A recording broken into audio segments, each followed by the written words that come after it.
Hello friends, வணக்கம் friends. இதுக்கு முன்னாடி வீடியோவில் நம்ம புண்ணாக்கு கரைசல் பார்த்துருந்தோம் இல்லைங்களா? அதை நம்ம ஊற வச்சுருந்தோம். அதை இப்போ எப்படி கரைச்சி செடிக்கு ஊற்றுறதுன்றதை பார்க்கலாம். வாங்க வீடியோக்குள்ளே போகலாம்.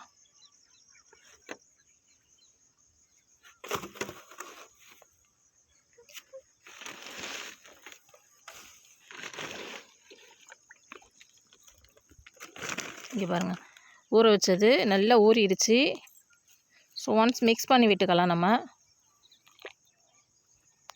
நல்லா இந்த மாதிரி ஒரு குச்சி வச்சு அதுக்குள்ளே விட்டு மிக்ஸ் பண்ணிக்கோங்க.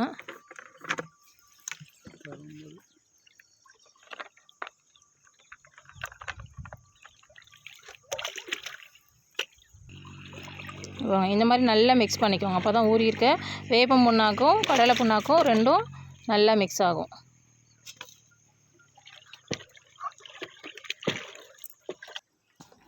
இது பாருங்கள், இந்த மாதிரி வாளியில் நமக்கு தேவையான அளவு வாளியில் கொஞ்சம் கொஞ்சமாக கொண்டு வந்து ஊற்றிக்கலாம். ஸோ வாளியில் எடுத்து வந்தாச்சு.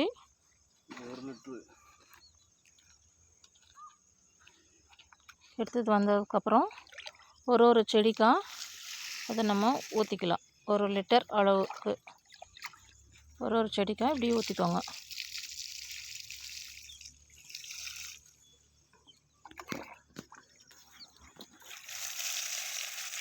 நல்லா வேரில் போகிற மாதிரி ஊற்றிக்கோங்க. அப்போ தான் நல்லா வந்துட்டு உள்ளார இறங்கும்.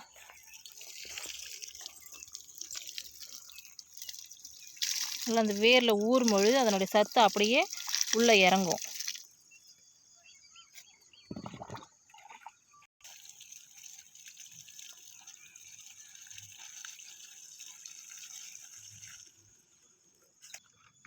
நம்ம ஊற்றிருக்க கரைசல் வந்துட்டு இந்த மாதிரி அந்த வேர் பகுதியில் படுற மாதிரி நல்லா ஊற்றிக்கோங்க.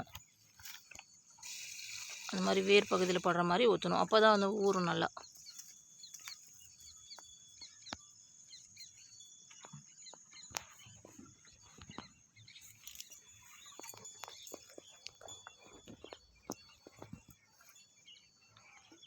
புண்ணாக்கு கரைசல் ஊற்றுறதுக்கு முன்னாடி நம்ம செடியெல்லாம் இந்த மாதிரி இருக்குது. ஊற்றி முடித்தோன்னா எப்படி தளிர் வந்து எவ்வளோ சூப்பராக இருக்குது அப்படின்றத உங்கள்கிட்ட நான் காமிக்கிறேன். ஊற்றி ஒரு 10 டேஸ்லேயே அதனுடைய எஃபெக்ட் ஃபுல்லாக அந்த செடியில் தெரியும். நல்லா துளிர் விட்டு நல்லா நமக்கு மல்லி மொட்டு வைக்க ஆரம்பிச்சிடும்.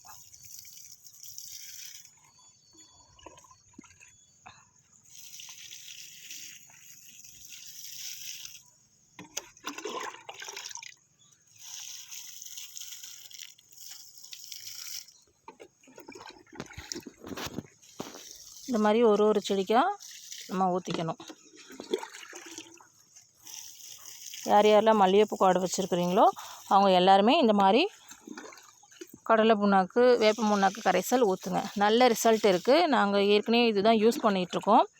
ஸோ எங்களுக்கு நல்ல ஈல்டு கொடுக்குது. அதனால் நீங்களும் யூஸ் பண்ணுங்கள். உங்களுக்கும் நல்ல ஈல்டு கொடுக்கும். கண்டிப்பாக வருமானம் இருக்கும். சரிங்களா? கண்டிப்பாக இந்த கரைசலை பயன்படுத்துங்க. ஓகே ஃப்ரெண்ட்ஸ், தேங்க்ஸ் ஃபார் வாட்சிங். பிடிச்சிருந்தா லைக் பண்ணுங்கள், ஷேர் பண்ணுங்கள், கமெண்ட் பண்ணுங்கள். மறக்காமல் நம்ம சேனலை சப்ஸ்கிரைப் பண்ணுங்கள்.